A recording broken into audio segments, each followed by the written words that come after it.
წალენჯიხის მუნიციპალიტეტს ბრიტანეთის ელჩი გარეტ ორდი, რუმინეთის ელჩი რაზვან როტუნდუსი და დანიის ტოლვილთა საბჭოს წარმომადგენელი მზევი ჯოჯუა ესტუმრნენ. შეხვედრა არტ-მეურნეობის სივრცეში შედგა. ამის შესახებ ინფორმაციას ლელო ძლიერი საქართველო ავრცელებს. სტუმრები წალენჯიხის მერის მოვალეობის შემსრულებელ ვანო ბურდულს და ვიცემერს თამარ ბელქანიას შეხვდნენ. შეხვედრის ფარგლებში სტუმრებმა წალენჯიხის 35 ბაღს საჩუქრები გადასცეს. ბრიტანეთის ელჩმა განაცხადა, რომ ის მხარს უჭერს ქვეყნის ტერიტორიული მთლიანობის აღდგენასა და მის ევროპულ ორიენტაციას. საოკუპაციო ხაზთან ახლოს მინდა ვთქვა, რომ დიდი ბრიტანეთი ვუჭერს მხარს საქართველოს სუვერენიტეტს და ტერიტორიულ მთლიანობას და კიდევ ჩვენ ვუჭერთ მხარს საქართველოს დემოკრატიას, მრავალპარტიულ დემოკრატიას. ძალიან საინტერესო შეხვედრა გაიმართა წალენჯიხის არტ-მეურნეობაში. გვესტუმრდნენ ბრიტანეთის, რუმინეთის ელჩები, ასევე დანიის ტოლვილთა საბჭოს წარმომადგენელი. ჩვენ გავაცანით პოლიტიკური ვითარება მუნიციპალიტეტში, რომელიც არის გამორჩეული და ერთადერთი კოალიციური თვითმმართველობა.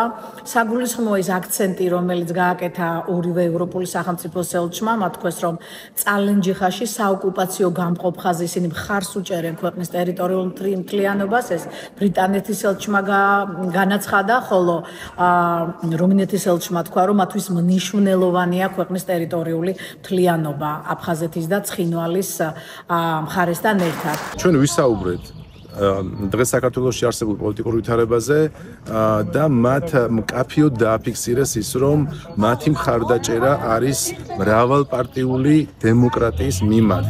ისინი მხარს უჭერენ საქართველოს სუვერენიტეტს და უჭერენ მრავალპარტიულ დემოკრატიას. ეს არის მკაფიო განაცხადი იმისათვის, რომ საქართველოში უნდა იყოს თანაბარი პოლიტიკური მდგომარეობა, ასე ვთქვა, თანაბარ გარემოში უნდა ჩატარდეს არჩევნები და ძალიან მნიშვნელოვანია ის, რომ ჩვენი მხარდაჭერა მოსახლეობისთვის აისახება როგორც მათ მიერ მიღებულ პირდაპირ სიკეთეებზე. პარტიის მიერ გავრცელებული ინფორმაციის თანახმად პროექტი დანიის ტოლვილთა საბჭომ შეაჯამა. თავად პროექტი კი ბრიტანეთის საელჩოს მხარდაჭერით აფხაზეთსა და სამეგრელო წალენჯიხაში ადგილობრივ ხელისუფლებას, არასამთავრობო სექტორსა და ხალხს შორის დიალოგის მხარდაჭერას გულისხმობს.